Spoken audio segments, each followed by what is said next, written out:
Sejam bem-vindos ao nosso tema. Hoje, ficha técnica da mão de obra do funcionário, custo de um funcionário. Vamos ver primeiro toda a parte legal que está relacionado ao custo e nossas obrigações de acordo com os encargos trabalhistas e a tributação. Custo da mão de obra. Entenda como fazer. Nosso exemplo vai usar empresas MEI e microempresas. Sabemos que ambas estão enquadradas no Simples Nacional. A gente tem que entender como é feito este cálculo do custo do funcionário.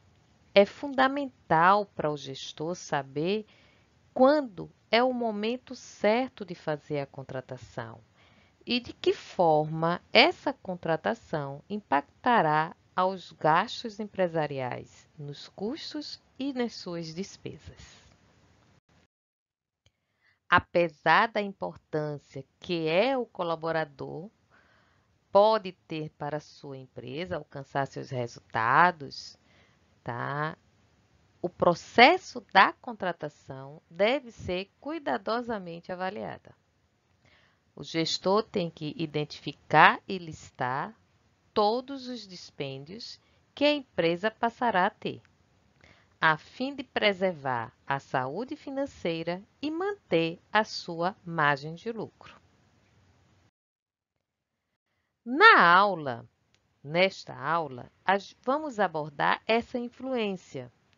A influência, quais são as obrigações que os custos geram para a empresa no momento que estamos contratando funcionário.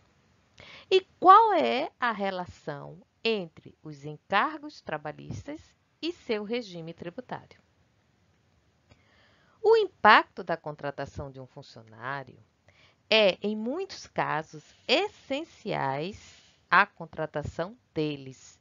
Porém, para alcançar seus resultados de uma forma bem planejada, é necessário que vocês avaliem se é o momento certo ou não.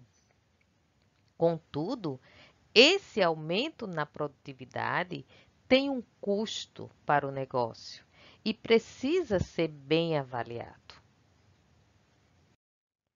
Esse gasto vai gerar um impacto sobre o seu faturamento, o que vai diretamente refletir nos seus lucros. Dependendo da saúde da sua empresa, uma contratação no momento inadequado pode gerar prejuízos, uma vez que os dispêndios vão além do salário que vocês oferecem diretamente ao funcionário. Por isso, é de importância saber realizar os cálculos corretamente. Assim, o gestor fica totalmente ciente dos seus gastos extras, que terá quando contratar e saberá também qual a decisão mais assertiva. Se vou adiar a decisão de contratar e contratar no momento mais oportuno, quando o cenário estiver mais favorável, ou se realmente tenho necessidade de fazer a contratação imediata. No caso de uma má contratação, o impacto é ainda maior, uma vez que a empresa terá que arcar com o salário do colaborador, sofrerá com a ineficiência, que também eleva os custos operacionais. E, posteriormente, provavelmente, ainda sofrerá com ônus ligado à demissão, que são custos altos. E também, possivelmente, uma nova contratação para substituir o profissional.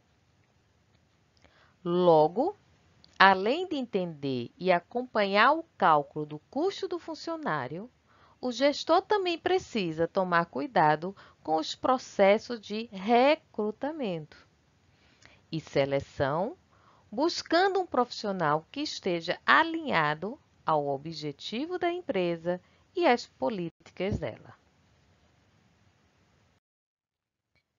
O primeiro passo dos custos da mão de obra está em entender as obrigações e os custos de um funcionário. As obrigações e os custos de um funcionário vão muito além do que aquele salário oferecido na contratação. A seguir, vamos explicar quais os aspectos estão envolvidos na folha e no gasto total, como seus custos e suas despesas fixas. O gasto mensal existe, que são os fixos e incidem mensalmente. Entre eles, podemos citar transporte, 13º, férias, contribuições previdenciárias, FGTS.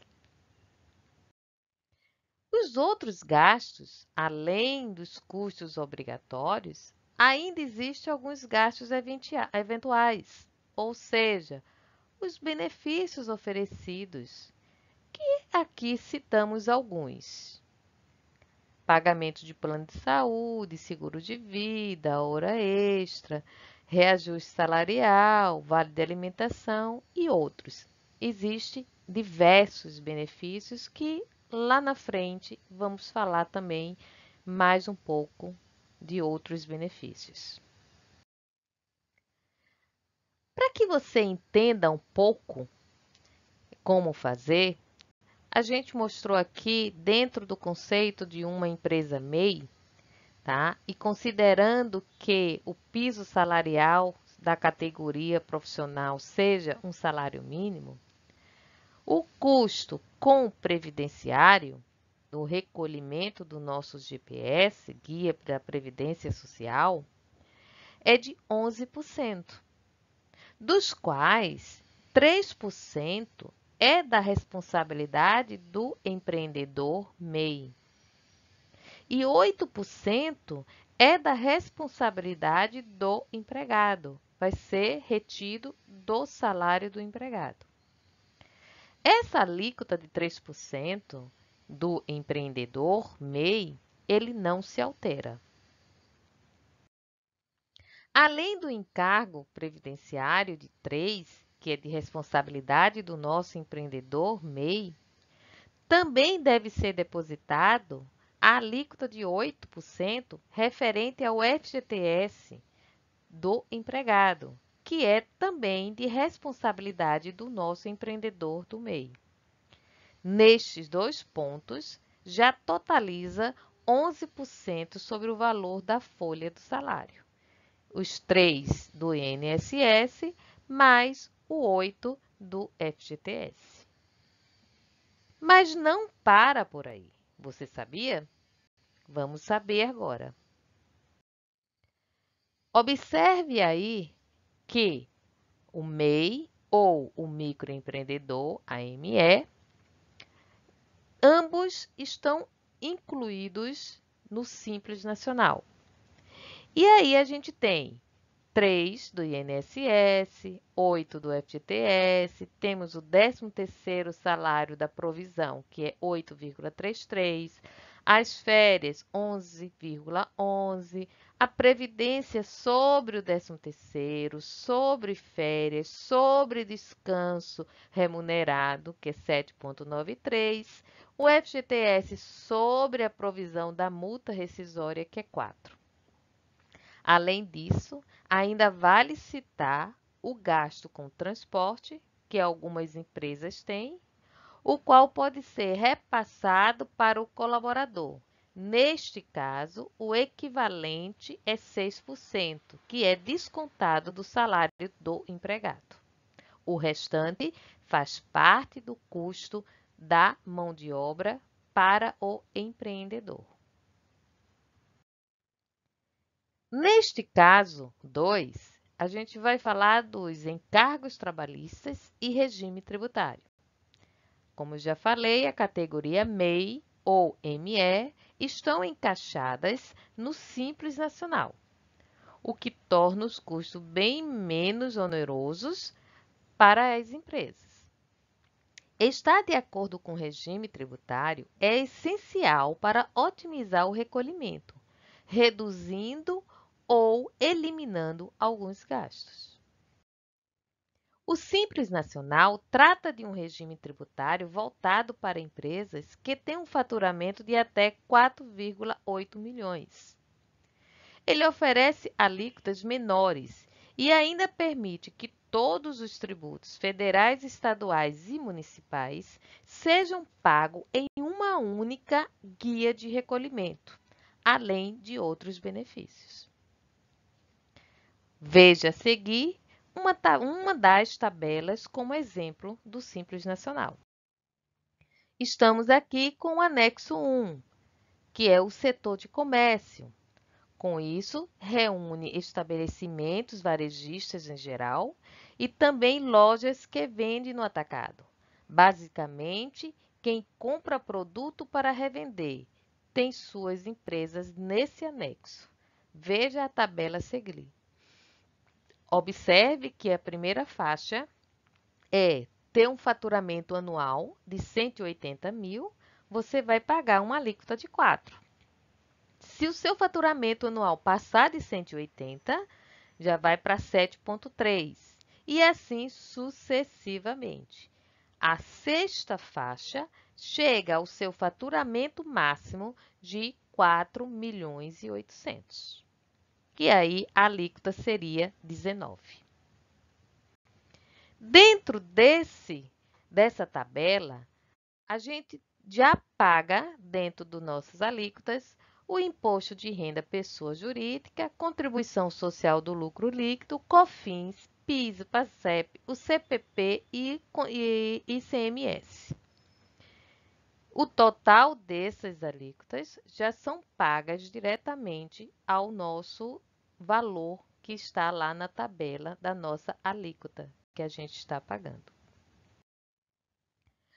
É válido destacar que, mesmo com Simples Nacional, oferecendo alíquotas menores agressivas em relação às grandes empresas, existem variação dependendo de sua natureza. Ou seja, em relação às grandes empresas que pagam, existe a variação ainda dentro do Simples Nacional, dependendo da natureza do seu negócio. Colocamos como um exemplo comércio, mas pode ser comércio e serviço, serviço e indústria, indústria e comércio, só serviço, só indústria, e assim sucessivamente. E mesmo dentro da categoria ainda existe os QNAEs, Código Nacional da Atividade Empresarial, que ele vai estar dentro do enquadramento na tabela simples.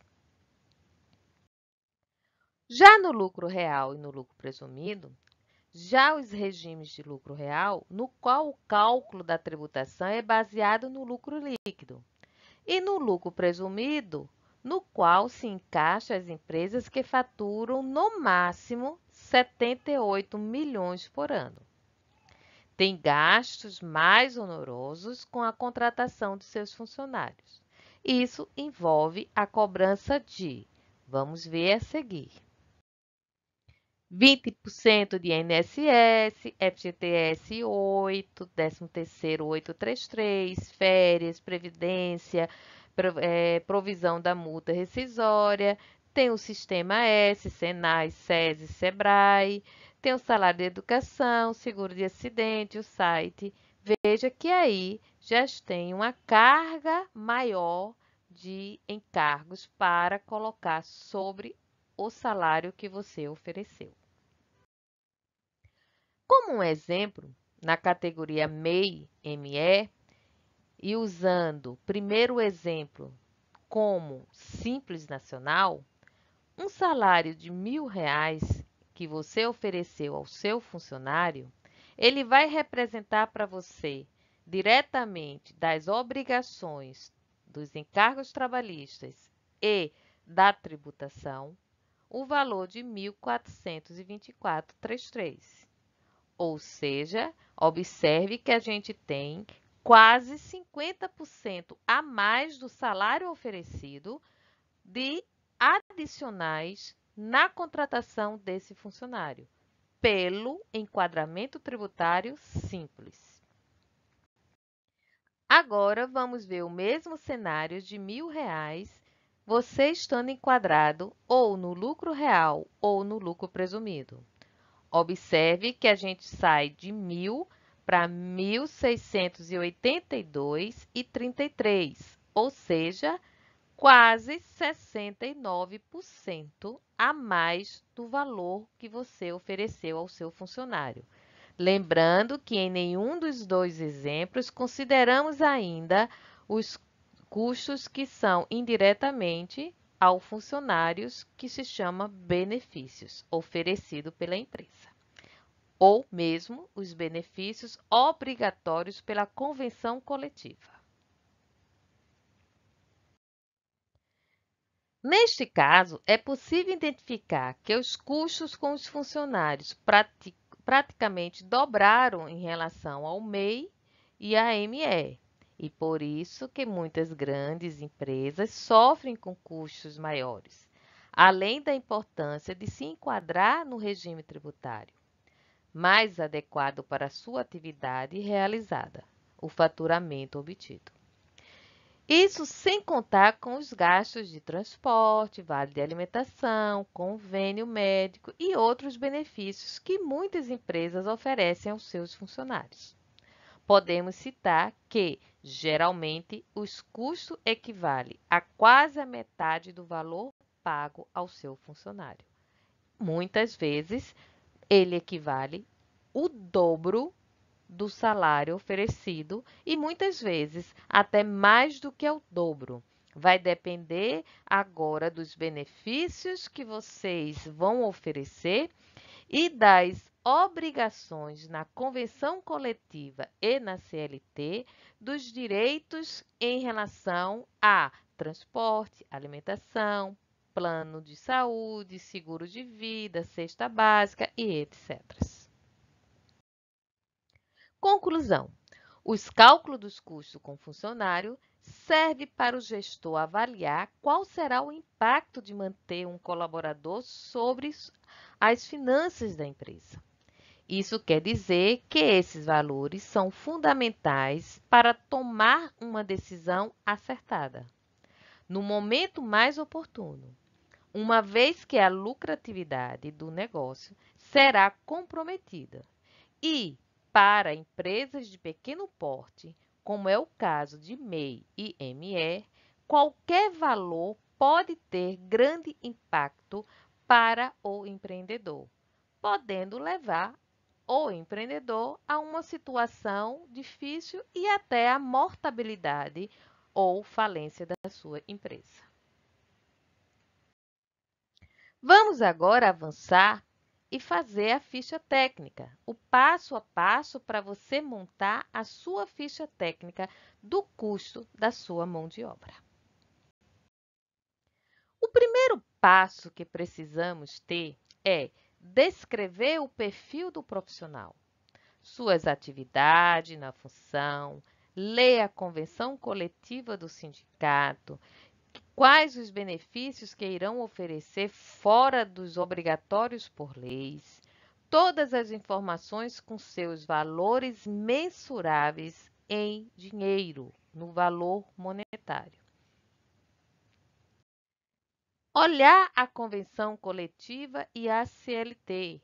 Ir lá na convenção coletiva, entrar lá no site, como está aqui um exemplo, e verificar em cada função quais são as obrigações que a gente tem que ter com o nosso contratado. Caso a convenção não tenha e a CLT tenha, a CLT prevalece. Caso a CLT tenha, mas a convenção tem a mais do que a CLT, a convenção sobressai sobre a CLT. A convenção é o que tem, de primeira coisa que você tem que ler é na convenção. Se na convenção está tudo que a CLT tem, ótimo. Pela convenção já vamos fazer nossos cálculos. Se na convenção tem parte, mas a CLT tem coisas que a convenção não tem, temos que adicionar o que a CLT nos obriga também. O custo da mão de obra no Brasil, ele tem que ser calculado pelas horas utilizadas e trabalhadas dentro da empresa para pagar o seu custo total.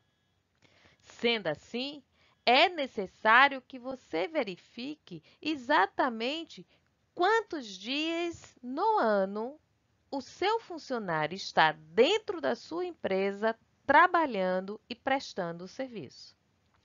Observem aqui, neste caso, que o nosso funcionário, ele tem no ano 365 dias. Porém, ele tem o repouso semanal remunerado que ele está em casa e não está na empresa trabalhando, mas a empresa está pagando o dia para ele estar em casa. Temos 30 dias de férias. Temos, na média, 12 feriados no ano. Então, quando tiramos esses dias que o funcionário não está dentro da empresa, que está em casa, mas estamos pagando, vai reduzir de 365 dias no ano para 275 dias. Dentro da CLT, a jornada diária de trabalho equipara a 7,3333 horas dia. Então, se eu vou pegar 275 e multiplicar pela minha hora dia, eu tenho um total de horas de 2.016,67. É a minha capacidade máxima à disposição desse funcionário para trabalhar dentro da minha empresa. Eu vou pegar essa carga horária e vou dividir exatamente pelos 11 meses que ele trabalha dentro da empresa. Então, eu tenho uma carga horária mês de 183,33 horas. Essa é a carga horária para custo. Não estou dizendo que esta carga horária é para calcular hora extra ou qualquer outro benefício de hora pela CLT. A carga horária pela CLT é 220 horas ou 44 horas semanais. Esse é o cálculo do departamento pessoal para calcular os direitos de folha. Aqui estamos falando o custo, as horas para a gente calcular o custo total do meu funcionário no tempo em que ele está dentro da empresa, trabalhando para a empresa para poder se pagar 100%. Vamos seguir. Descreva o perfil do funcionário. Função, quais os benefícios, o horário de trabalho, sua responsabilidade, dados pessoais, dados familiares. Por quê? Preciso saber se ele vai ter algum benefício por ter filhos menores. E sua documentação, o checklist padrão e mais algumas outras informações que é da escolaridade, etc. Mas o checklist é padrão do Departamento Pessoal do Recursos Humanos. Depois vamos mensurar quais são os valores que vai ser dado a ele. Se na convenção eu tenho adicional de função, se eu tenho a obrigatoriedade de pagar alimentação, refeição, cesta básica, plano de saúde e outros. Eu tenho que descrever tudo que eu tenho como obrigação dentro da lei, pela convenção ou pela CLT, ou ambas, na planilha sobre aquele contratado que eu estou querendo contratar, sobre aquela função que eu estou querendo contratar. Aí vem o segundo passo, que é saber os benefícios que estão diretamente ao funcionário. Os benefícios que a empresa oferece, que muitas vezes não estão dentro da convenção nem da CLT, mas a empresa oferece como um diferencial. Quem são esses benefícios? Cesta básica, plano de saúde, seguro de vida, adicional de função, geralmente nas convenções tem, mas às vezes não tem, mas a empresa quer dar. Veículo para o profissional trabalhar. Quando tem veículo, dentro do veículo já tem IPVA, seguro, depreciação, todos os custos que aquele veículo que está diretamente para aquele funcionário trabalhar, aquilo ali faz parte do custo do funcionário. Ele vai ter que render o suficiente para pagar o salário dele e ainda para pagar o custo indireto, que é o veículo que está indiretamente proporcionando a ele para poder ele trabalhar e exercer a sua função. A ajuda de custo, bolsa de estudo, auxílio moradia, auxílio educacional para filhos de menores, o fardamento, a obrigatoriedade que a gente tem do fardamento, do EPI, de todas as normas que o EPI exige. Agora temos também nossos EPIs em cima da pandemia, luva, máscara, óculos, etc. Tá? Então, tudo isso tem que ser colocado. O fardamento, exame, que quando eu contrato, eu pago o exame admissional. Quando demito, eu pago o demissional. E por ano, eu pago o periódico anual, que todo ano ele tem que fazer essa revisão. Dependendo da categoria da empresa, pode ser apenas um único exame de clínico. Mas em outros, existem vários tipos de exames que são caríssimos quando se trata de empresas, indústrias, que aí é um custo alto. E outros também que estão dentro de contextos do dia a dia de algumas empresas oferecerem aos seus colaboradores. No Simples, que é a MEI e a ME, a carga tributária já cai para 42,37. Também o mesmo critério. Tudo que for dado de benefício que seja em dinheiro serão somado ao salário e este índice, essa alíquota, esse valor vai ser aplicado sobre esta base. Agora vamos avançar para um exemplo prático, para que vocês entendam a diferença do custo da mão de obra pela CLT e o custo da mão de obra pelos custos na ficha técnica, no planejamento do custo da mão de obra, para poder ele se pagar 100%. Observe que estamos falando do lucro presumido e do lucro real. Então, neste caso, a gente já vai ter um encargo sobre tudo que nós temos como obrigação por lei de 682,33. O salário sai de 1.000 para 1.682,33.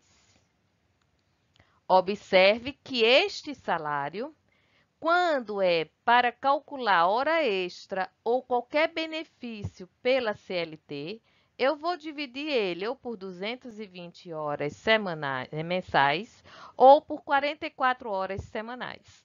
Neste caso, eu usei o critério de 220 horas mês. Então, a hora trabalhada pela CLT será o valor de 7,65. Já o caso para eu colocar na minha ficha técnica da mão de obra e calcular o real custo da mão de obra, essa hora deixa de ser 7,65, porque vamos usar como referência as horas que eles estão dentro da empresa, trabalhando diretamente para a empresa para pagar os seus custos. Então, são 183 horas, como a gente viu lá na frente. Então, este caso vai sair de 7 para 9,19. Observe que, no momento que eu não considero esse cálculo pela base de custo hora de 183, eu estou tendo um desvio de custo de R$ 1,54, que representa um desvio de 20%,13. É um impacto muito grande na sua lucratividade.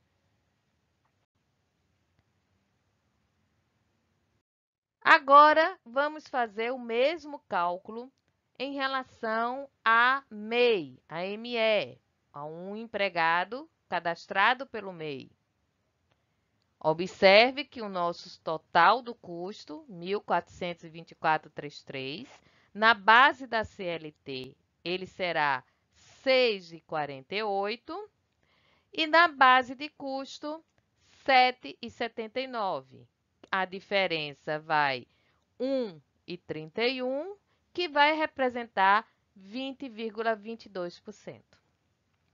Caso a gente não considere na nossa ficha técnica, no nosso preço, no nosso custo, este valor, esta base aqui de custo, a gente vai ter um desvio de custo, um erro de custo, que vai impactar diretamente na sua lucratividade, no seu resultado, na sua rentabilidade de 20,22.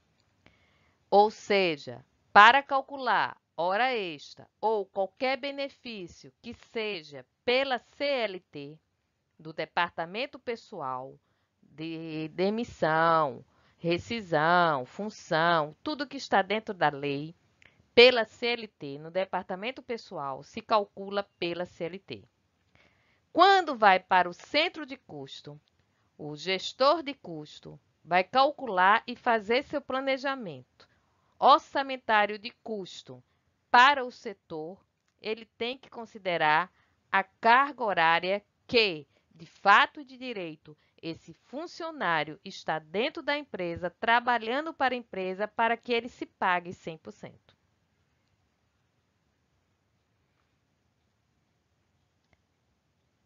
Ou seja, isso sem contar os gastos com transporte, alimentação, convênio médicos e outros benefícios. Nós estamos aqui apenas falando até o momento do que é obrigação por lei e convenção.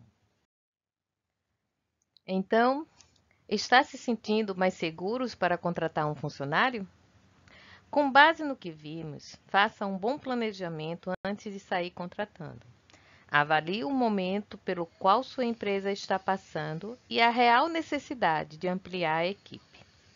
Depois, coloque na ponta do lápis todos os valores e então tome uma decisão com segurança. Assim, tanto a sua empresa quanto o novo colaborador ficarão satisfeitos e poderão atuar em conjunto para conquistar melhores resultados. A seguir, o nosso quarto passo. Para finalizar, você tem que montar a sua ficha técnica com todos esses tópicos a seguir: encargos, salário base, benefícios, custo de contratação, custo de treinamento, tempo ocioso da mão de obra, encargos e provisões, custo das obrigações e convenções coletivas. A seguir, temos o modelo da ficha padrão no departamento pessoal, os dados pela legislação, todos os dados necessários que estão dentro da obrigatoriedade pela convenção ou CLT. Além dessa ficha, vamos ter outra, a qual vocês vão colocar os que estão por fora, os benefícios e aqueles custos que estão indiretamente ao funcionário para que ele exerça a sua função. Sendo assim, terminamos nossa aula e no próximo tema da próxima aula será ficha técnica do produto. Aqui estão as etapas que definem os custos com a mão de obra da sua empresa através da ficha técnica de mão de obra.